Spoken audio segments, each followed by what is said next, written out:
ఇంత పెద్ద తెలుగులో మీకు దొరకలేదా సార్ మనకి హీరో? ఏది మలయాళం హీరోని ఎంచుకోవడానికి కారణం అడుగుతున్నా సార్. అంటే కారణం ఏంటది? ఏమీ అనుకోకండి సార్. అంటే మీరు ఒప్పుకుంటారో ఒప్పుకోరో తెలియదు కానీ చాలా వరకు ఈ పెద్ద హీరోలు ఇంకా కృష్ణారెడ్డి ఇంకా బాగానే కనపడతాడు అనుకో, ఇలాంటి ఆలోచన అండి. కృష్ణారెడ్డి గారి దగ్గర కథ వినాలి అని అంటే, అయ్య బాబు కృష్ణారెడ్డి దగ్గరికి మన కథ విని మళ్ళీ తీరా నో అని చెప్తే ఎలాగో, అది బాగుంటుందో బాగోదో మనకు తెలియదు కదా అని కొంతమంది. ఇట్లాగా మొత్తం 99% ఆగిపోయారండి. అక్కడికి అడిగిన మీరు అప్రోచ్ అయ్యారా ఎవరైనా?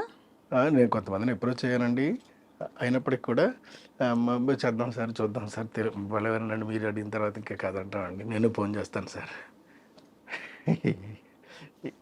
మరి అంటే ఇంకేం మాట్లాడతాం. బాధపడలేదు మీరు అక్కడ? ఎక్కడ ఏమండి, శాస్త్రి గారు 4 పదాల్లో చెప్పాడండి. దేహం ఉంది, యుక్తి ఉంది, శక్తి ఉంది, నెత్తురు ఉంది, ఇంతకన్నా సైన్యం ఉండునా అని. దాన్ని మనకి చేతనైతే ఏంటి, అంతే కదా. అంతే. మనకి చేత కాకపోతేనండి, చేతకాని పని మనం వెళ్ళి చెయ్యమండి, చెయ్యం. చేతనైంది మాత్రం చేయటం మానం, చేసే తీరుతాం. సో అందువల్ల మనకి యాక్టింగ్ పొటెన్షియల్ అంటే కథల్ని బాగా నమ్మే పరిశ్రమ ఎవరంటే మలయాళం వాళ్ళు నమ్ముతారు. సో మలయాళం నుంచి నేను ఒకళ్ళని తెచ్చుకుంటున్నానండి.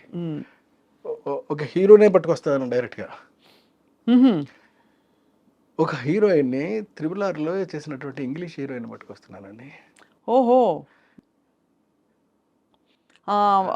ఆవిడ ఉంటుంది కదా, ఆవిడ క్యారెక్టర్ మారిస్ అండి ఆవిడ పేరు. ఆవిడ్ని ఒక చైనా నుంచి విలన్ పట్టుకొస్తున్నారండి. చైనా నుంచి? అబ్బో, అసలు ఇది పాన్ ఇండియా కాదు, పాన్ వరల్డ్ కదా సార్. పాన్ వరల్డ్ మరి. సబ్జెక్ట్ అలాంటిదండి, ద నాలెడ్జ్. ఏదో ఒక గుప్త రహస్యంతో కూడిన నాలెడ్జ్ ని ఎవరో చౌర్యానికి అనుపమ్ ఖేర్ని పట్టుకొస్తున్నానండి. అరే రే రే రే సార్, అసలు ఇప్పుడు ఈ హీరోలు ఎంత బాధపడతారు, వద్దని కలుస్తామని తర్వాత ఇస్తామని చెప్పిన వాళ్ళు. ఏమన్నా అవనండి, అసలు ఏమైనా అవనివ్వండి, నాకు ఇవంతా అవసరం అండి. నాకు వ్యక్తి, నా క్యారెక్టర్ కి సూటబిలిటీ ఒకటే నేను చూస్తాను తప్ప రెండోది నేను చూడనండి. వాడికి డబ్బులు ఉన్నాయా ఉండలేదా, నా డబ్బులు పెట్టాను చేస్తాను నేను, అంతే తప్ప నాకు కావాల్సింది ఇది కాదండి. It actually it's new genre మీకు, బికాస్ అంటే మాకు తెలియదు కానీ కొంచెం సోషియో ఫ్యాంటసీ దగ్గర దరిదాపుల్లో అనిపిస్తుంది మీరు చెప్తుంటే. I may be wrong. లేదు, సైన్స్ అండి, సోషియో ఫ్యాంటసీ మిక్స్ అవుతూ ఉండేటటువంటి నాలెడ్జ్ అనేటటువంటి సినిమా. అంటే మీరు నాలెడ్జ్ అని చైనీస్ వాళ్ళు పట్టుకొచ్చి అన్ని చేశారంటే తప్పకుండా ఏదో కుట్ర, ఏదో ఒకటి పురాతనమైన రివైవలిజం ఉంటుంది, ఏదో సందర్భోచితమైనటువంటి కుట్ర ఉంటుందండి అందులో. అంతేకాదే. కానీ కృష్ణారెడ్డి గారి సినిమాలో కుట్ర చూడడం బాగుంటుంది, సమయోచితమైన సందర్భ శుద్ధిగా ఉండే కుట్రే ఉంటుంది. మళ్ళీ దానిలో ఏదో ఒక మెసేజ్ కూడా ఉంటుంది కాబట్టి మీరు గీతలు దాటరు.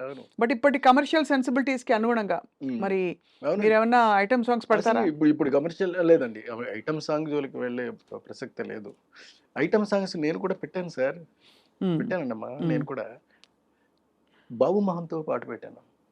అంటే నేను రొటీన్గా ఆలోచించలేను. అంటే ఎవరో ఒక అమ్మాయిని తీసుకొచ్చేసి ఆ అమ్మాయి అందచందాలను చూపెడుతూ ఒక సినిమా, ఒక మనం సాంగ్ తీసేద్దాము అనేటటువంటి ఆలోచన నేను చేయలేను.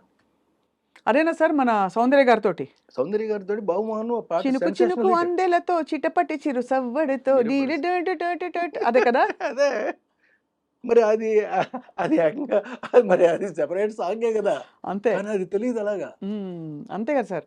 ఆయన బాబుమోహన్ గారు ఎంత పొంగిపోయారు సార్ ఆయన ఇంటర్వ్యూ చేసినప్పుడు. ఈ పాట మీరు పెట్టించారని ఆయనకి, ఆయన మీద ఒక హోల్ సాంగ్ సీక్వెన్స్ పెట్టడం అనేది ఎక్కడికో వెళ్ళిపోయిందండి అది. అవును సార్. మధ్యలో ఈ క్రమంలో